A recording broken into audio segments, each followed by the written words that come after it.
गुलामी का जीवन तो सभी जी सकते हैं, लेकिन अपने सुखों को त्याग कर संघर्ष का जीवन जीने वाले को महाराणा प्रताप कहते हैं। जब कभी त्याग और बलिदान के साथ स्वाभिमान की बात होती है तो सबसे पहले महाराणा प्रताप का जिक्र होता है। लोग जब हल्दी घाटी जाते हैं तो वहाँ की मिट्टी को अपने माथे से लगाना नहीं भूलते हैं। देश विदेश से आने वाले टूरिस्ट इस मिट्टी को अपने साथ लेकर जाते हैं। आज हम वीर शिरोमणि महाराणा प्रताप के जीवन से जुड़े हुए कुछ ऐसे ही महत्वपूर्ण पहलुओं को जानने वाले हैं जिनकी वजह से हम महाराणा प्रताप के जीवन को ढंग से समझ पाएंगे। तो आइए शुरू करते हैं।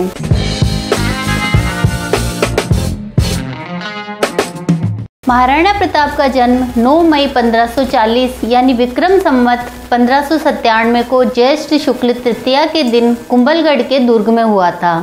आप आज भी कुंभलगढ़ के दुर्ग में महाराणा प्रताप की जन्मस्थली को देख सकते हैं। यह जन्मस्थली बादल महल के पास में ही झाली रानी के महल में है।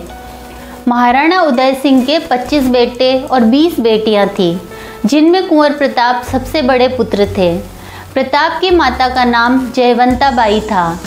जयवंता बाई अखेराज सोनगरा की पुत्री थी। 1540 में प्रताप का जन्म होने के बाद महाराणा उदय सिंह का भाग्योदय होने लगा। प्रताप के जन्म के वक्त ही महाराणा उदय सिंह ने बनवीर को हराकर चित्तौड़ पर अधिकार किया था। कुंवर प्रताप का बचपन चित्तौड़गढ़ और कुंभलगढ़ दोनों जगहों पर बीता था। उनके बचपन में एक समय ऐसा भी आया जब उदय सिंह की एक और रानी धीरबाई भटियानी की साजिश के चलते कुंवर प्रताप को अपनी मां के साथ चित्तौड़ दुर्ग के नीचे तलहटी में रहना पड़ा। दुर्ग के पाड़नपोल के पास एक बावड़ी बनी हुई है जिसे झाली बाव कहा जाता है। इसे महाराणा उदय सिंह की रानी ने यानी शायद कुंवर प्रताप की माताजी ने बनवाया था। महाराणा प्रताप बचपन में कुछ समय तक यहाँ रहे थे। कुंवर प्रताप जन्म से ही अपनी मां के ज़्यादा करीब रहे, इसलिए इनकी शुरुआती शिक्षक उनकी माता जयवंता बाई ही थी। इन्होंने कुंवर प्रताप को घुड़सवारी, युद्ध कौशल के साथ प्रशासनिक दक्षता की प्रारंभिक शिक्षा भी दी थी। महाराणा प्रताप का बचपन भील समुदाय में बीता था। भील समुदाय में बच्चों को कीका कहकर पुकारा जाता है, इसलिए महाराणा प्रताप को भी बचपन में कीका नाम से पुकारा जाता था। अपनी युवावस्था में ही कुंवर प्रताप ने वागड़ और गोडवाड़ क्षेत्र पर अधिकार करके अपनी सैन्य रणनीति और युद्ध कौशल का परिचय दे दिया था। महाराणा प्रताप के बारे में ऐसा कहा जाता है कि वे युद्ध में 200 किलो से भी ज़्यादा वजन उठाकर लड़ते थे। इनके भाले का वजन 81 किलो और कवच का वजन 72 किलो था। भाले और कवच के अलावा इनके पास 2 तलवारें, ढाल, कटार आदि भी हुआ करते थे। महाराणा प्रताप के ये सभी हथियार उदयपुर के सिटी पैलेस म्यूजियम में आज भी रखे हुए हैं। 1568 ईस्वी में चित्तौड़ पर मुगल बादशाह अकबर का अधिकार हो जाने पर महाराणा उदय सिंह अपने परिवार के साथ चित्तौड़ छोड़कर गोगुंदा आ गए थे। 28 फरवरी 1572 यानी विक्रम संवत 1629 की फाल्गुन शुक्ल पूर्णिमा को होली के दिन महाराणा उदय सिंह का देहावसान हो जाने पर गोगुंदा की महादेव बावड़ी पर महाराणा प्रताप का राज तिलक हुआ। गोगुंदा में राज तिलक होने के कुछ समय के बाद कुंभलगढ़ में राजकीय परंपरा के अनुसार महाराणा प्रताप के राज्याभिषेक का उत्सव मनाया गया। इस प्रकार महाराणा प्रताप का 2 बार राज तिलक हुआ।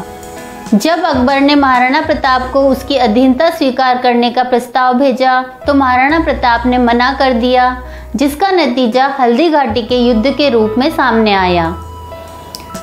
हल्दी घाटी का युद्ध 18 जून 1576 ईस्वी में महाराणा प्रताप के नेतृत्व में मेवाड़ी सेना और मान सिंह के नेतृत्व में मुगल सेना के बीच खमनोर गांव के पास हल्दी घाटी नामक जगह पर हुआ।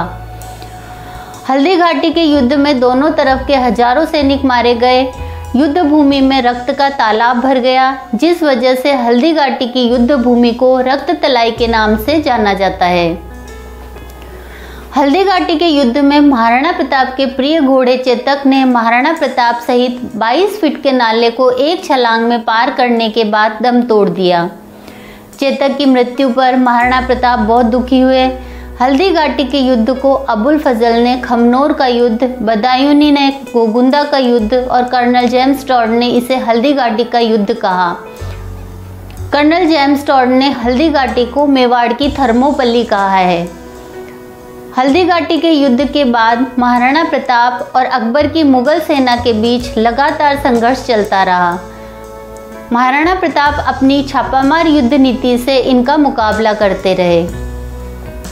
महाराणा प्रताप ने जावर, कमलनाथ और गोगुंदा के आसपास अपने कई ठिकाने बना रखे थे।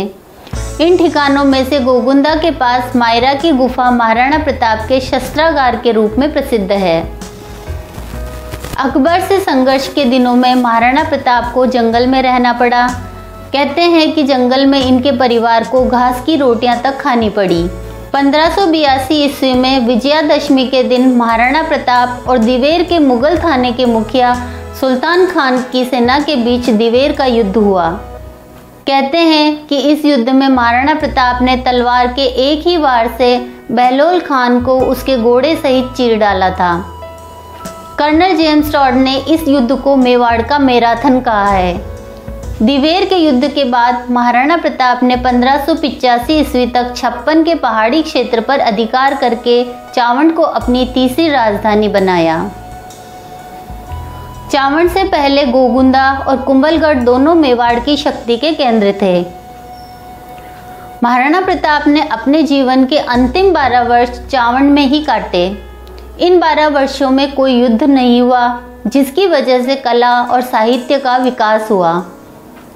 माघ शुक्ल एकादशी विक्रम संवत 1653 यानी 19 जनवरी 1597 ईस्वी को चावंड में चोट लग जाने के कारण महाराणा प्रताप की मृत्यु हुई। चावंड से लगभग 2 किलोमीटर की दूरी पर बांडोली गांव में 3 नदियों के संगम स्थल पर केजड़ झील के बीच में महाराणा प्रताप का दाह संस्कार किया गया। उम्मीद है हमारे द्वारा दी गई यह जानकारी आपको पसंद आई होगी। ऐसी ही नई जानकारियों के लिए हमसे जुड़े रहें। जल्दी ही फिर मिलते हैं एक नई जानकारी के साथ। तब तक के लिए धन्यवाद। नमस्कार।